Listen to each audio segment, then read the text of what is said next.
Let's talk about a rare kind of NBA player. Not the MVP, not the all-time great, but the guy who vanished, not from injury or old age, but because the league said, "You're done."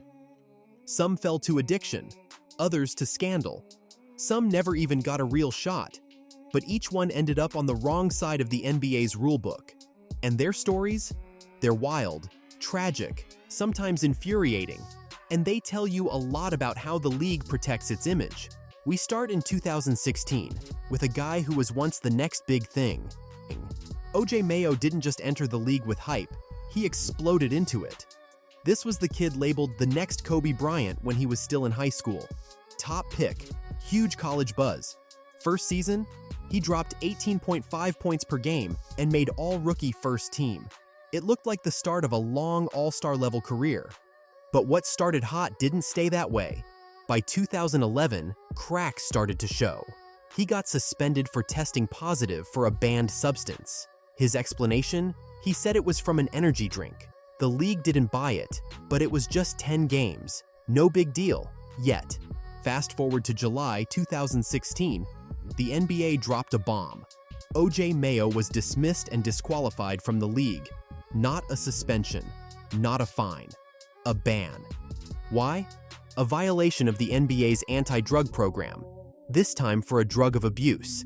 That includes stuff like cocaine, heroin, meth, or certain prescription opioids. The league doesn't reveal what it was, but Mayo later claimed it was painkillers, not hard drugs. Either way, the punishment was clear. He couldn't even apply for reinstatement until 2018. And here's the real kicker. At the time, Mayo wasn't even under contract. His deal with the Bucks had just ended. His last season was rough, under 8 points a game, missed half the year, and then he broke his ankle tripping on the stairs. When the ban hit, it was like the final blow in a career already on life support. He was just 28. Mayo said in interviews that the ban broke him. He avoided watching games, said he hit rock bottom. He tried for a comeback in 2018. The NBA reinstated him, but not a single team made an offer. Since then, he's been bouncing around overseas, China, Taiwan, Puerto Rico, Egypt. He's still hooping, still hoping, but at 36, that NBA window looks permanently shut. Some guys get banned for failing drug tests. Jontay Porter, he got banned for fixing bets. In March 2024, the NBA started sniffing around some weird betting spikes tied to Porter's games. That night, the Raptors pulled him from the lineup. A few weeks later, the league made it official, lifetime ban. Here's why. According to the NBA's investigation, Porter wasn't just betting. He was leaking confidential injury info to gamblers. One of them placed an $80,000 parlay on Porter underperforming, and it would have paid over $1 million if it hit. Porter also pulled himself out of games early, once for an eye issue, once for feeling ill. Both times, betting markets had suspicious spikes on the unders for his stats. Coincidence? Not a chance. The league dug deeper and found out Porter had placed at least 13 bets on NBA games, including 3 against his own team. Even though he didn't play in those games, the rules are ironclad. You bet on NBA games while under contract, you're gone. On April 17, 2024, the league banned him for life. Not suspended until further notice. Gone. Forever. Then it got even worse. In July, Porter pleaded guilty to federal wire fraud. That could land him in prison for up to 4 years. His lawyers tried to get him permission to play pro ball overseas while awaiting sentencing. The judge said no. Porter was 24, averaging just 4.4 points and 3 boards per game. Fringe player. But now, the only court he's seeing is in a courthouse. Tyreke Evans received the quietest ban in NBA history. This one hit different because it came out of nowhere. In 2019, the NBA suddenly announced that Tyreke Evans had been dismissed and disqualified. Just like that, he was gone. The reason? A violation of the league's drug policy. Again, a drug of abuse. That meant a minimum 2-year ban. And at that point, Evans was a free agent. No contract to void, but his phone stopped ringing immediately. He had just wrapped up a season with the Indiana Pacers, averaging 10 points a night. Not superstar numbers, but solid. And then, nothing. No press tour, no apology, no interviews. He just disappeared. 3 years later, in 2022, the NBA reinstated him. He signed with the Bucks G League affiliate, dropped 15 points per game in 9 outings. The Bucks gave him a 10-day contract. He got 5 minutes in 1 NBA game, and then gone again. He hasn't played an NBA minute since, and as of 2025, at 35, he's still grinding in open runs and showcases, trying to get back.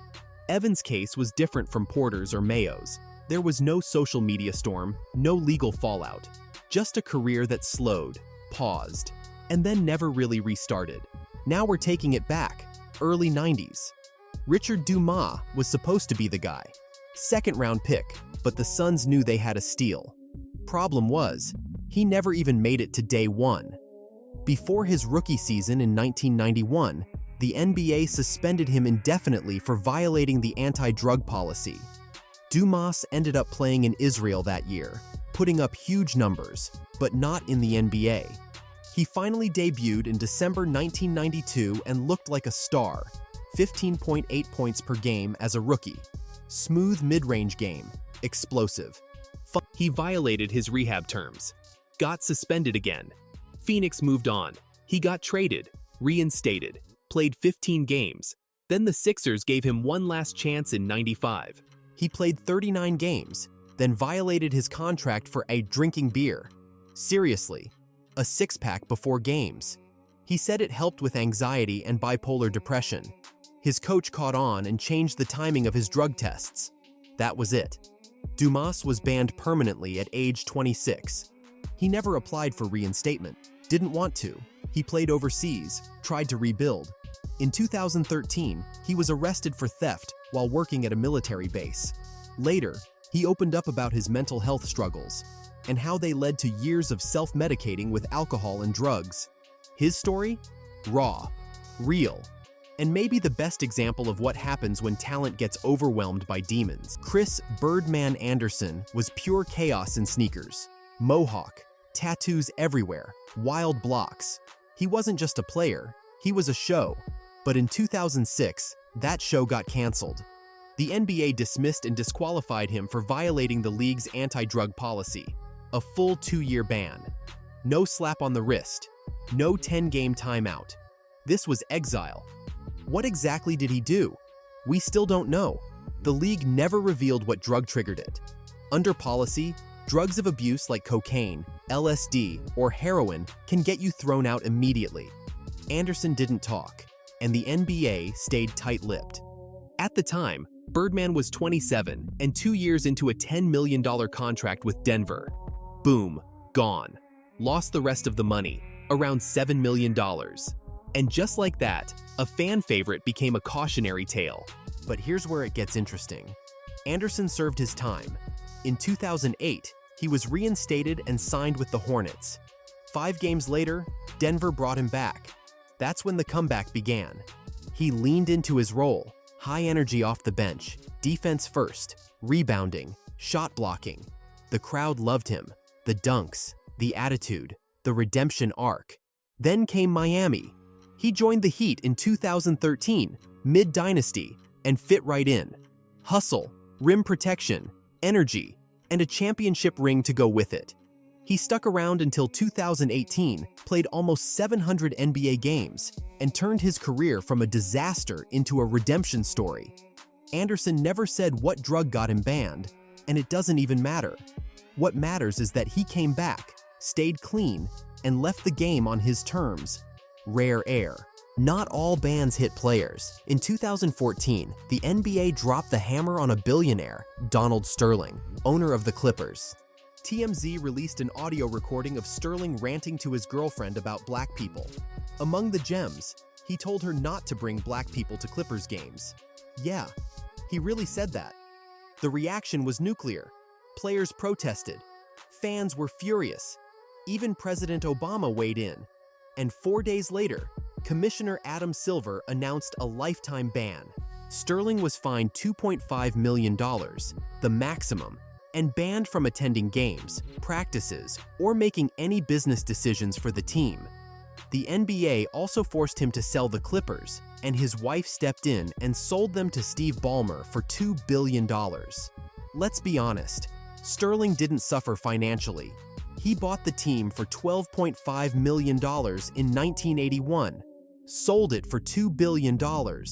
That's a 16,000% return. But reputation?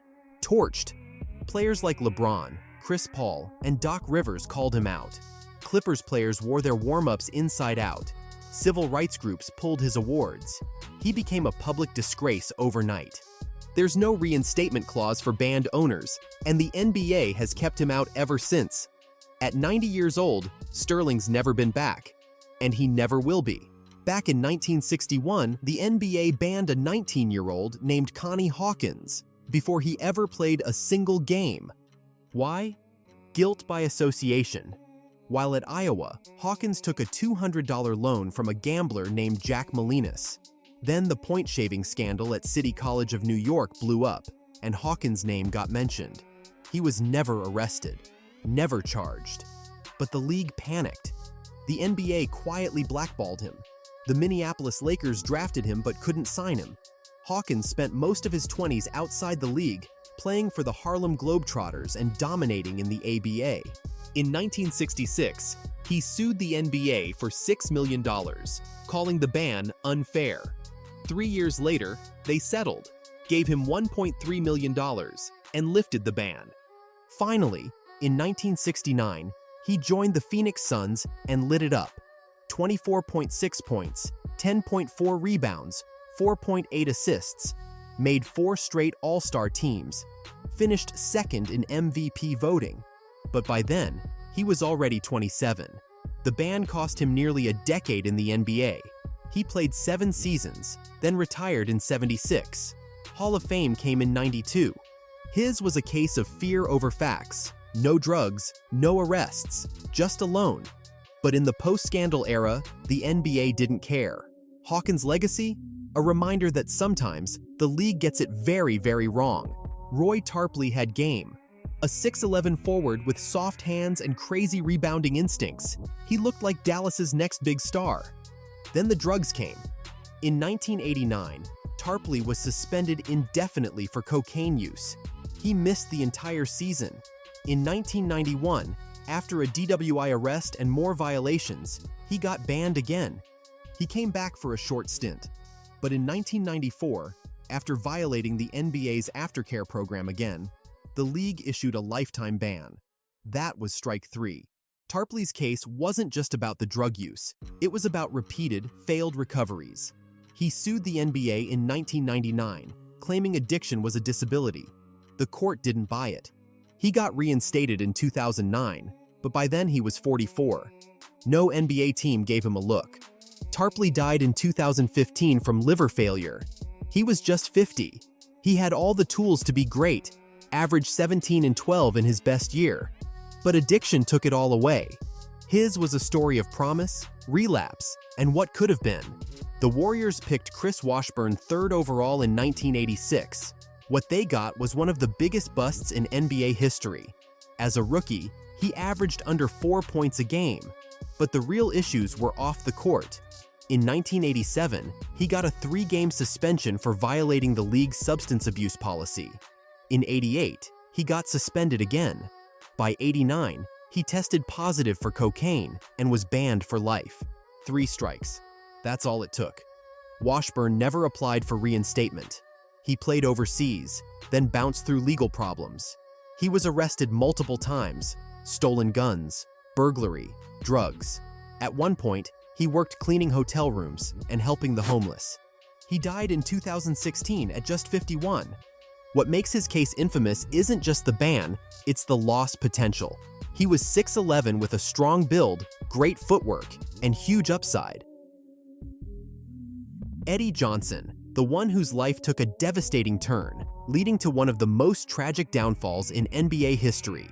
He came into the league in 1977 with the Hawks. Second-round pick, 10 points per game as a rookie, and an All-Star by 1980. He was electric, fast, flashy, fearless, but he was also unstable. His issues didn't start in the league. They started in college. Cocaine use, fainting spells, mood swings, diagnosed with manic depression, but refused to take his lithium because it made him tired. In 1980, he got into a drug-related shootout, arrested for cocaine, checked into a psychiatric facility, then arrested again, all in the same year. Still, the Hawks gave him chance after chance. He made all-star teams, put up 18, 20, even 22 points a night. But it kept unraveling. In 1987, after violating his mandatory counseling program, the league suspended him indefinitely. That was the end of his NBA career. Then the real darkness began. He racked up over 100 arrests after basketball, burglary, assault, drug charges, a life on the edge until it hit the absolute bottom. In 2006, he was arrested for sexually assaulting an 8-year-old girl. He denied it. But in 2008, he was convicted and sentenced to life in prison without parole. Eddie Johnson died in prison, and to this day, his name sparks confusion. 2 Eddie Johnsons played in the NBA. One became a respected broadcaster. The other became a permanent cautionary tale. Before Birdman, before Tarpley, before Washburn, there was John Drew. Drafted in 1974, Drew was a walking bucket, 2-time All-Star, 7 seasons averaging over 20 points. But off the court, it was a war zone. In 1983, Drew tested positive for cocaine. He checked into rehab and came back. In 1984, strike 2, another positive test, another rehab, another return. Then in 1985, while playing for the Utah Jazz, Drew tested positive again. That was strike 3. The NBA handed down the first lifetime ban under the anti-drug policy. He was only 30 years old. Drew never gave up, though. He kept playing in minor leagues and even overseas in France and Mexico. In 1987, he applied for reinstatement, and the NBA rejected him. Why? Because in the same year, he got arrested for passing bad checks. The dream was over. He never reapplied, never played again. Then in 1989, he got caught selling cocaine to an undercover agent. That landed him in prison for 14 months. It also made sure the NBA wouldn't touch him with a 10-foot pole. He worked as a taxi driver in Atlanta after that. Later, a youth coach. Then in 2012, he died of bone cancer. John Drew was the test case for the NBA's tough drug policy. The league made an example out of him and stuck to it. Sometimes you don't even have to play in the NBA to get banned from it. In the late 1970s, a few small-time gamblers in Pittsburgh decided to rig college basketball games. Their target, Boston College.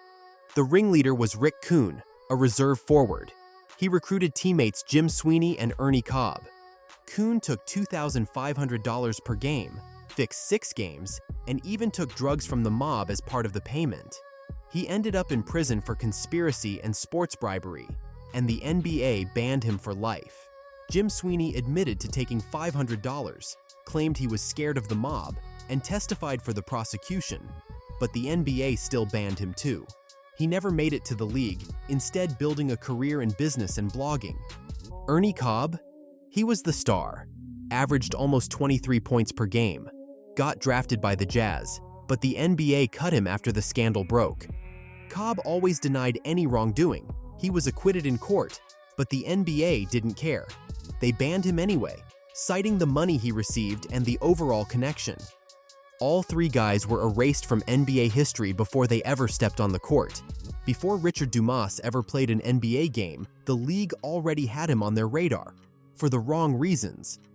In October 1991, just before what should have been his rookie season with the Phoenix Suns, Dumas was suspended indefinitely for violating the NBA's anti-drug policy. So instead of making his debut on national TV, he ended up playing in Israel, putting up 21 points per game for Hapoel Holon. When he finally hit an NBA court in December 1992, Dumas looked like a future all-star.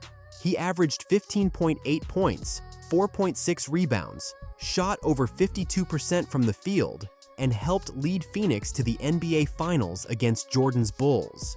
He was the breakout star nobody expected. But the moment didn't last. By September 1993, Just months after that finals run, Dumas violated the league's rehab program. He was suspended again. The Suns distanced themselves. Rumors of a trade for Dennis Rodman evaporated. His NBA future was unraveling fast. Dumas returned in 1995 with the Sixers, but it was short-lived. He played 39 games before violating a clause in his contract that banned alcohol. That wasn't just a fine, that was a ban. He later admitted to drinking a six-pack before games to cope with bipolar depression and anxiety. Coach John Lucas had to move drug tests to 4 p.m. just to catch him. By age 26, Dumas was out of the league, for good. He never applied for reinstatement, never chased a comeback. He didn't want anything to do with the NBA anymore. He played in Greece, Poland, and minor leagues in the US until retiring in 2003. His NBA line, 102 games, 10.6 PPG, and a career that burned bright and fast. In 2013, things got worse. Dumas was arrested for stealing nearly $800 worth of goods while working at a military base. He got 3 years of probation, but he stayed connected to basketball. In 2023, he showed up to the Suns reunion celebrating their '93 finals team, the same one where he dropped nearly 16 points a night. He later spoke publicly about his struggles with mental illness and how he self-medicated with alcohol, marijuana, and crack cocaine from a young age. He wasn't a bust. He was a talent derailed by battles he never asked for and never fully won. OJ Mayo didn't get quietly waived. He didn't go out injured. He didn't retire. His NBA career got erased. In July 2016, the NBA announced Mayo had been dismissed and disqualified for violating the league's anti-drug policy, and this wasn't a minor infraction. This was a 2-year ban, the kind reserved for drugs of abuse, like cocaine, heroin, or certain prescription opioids.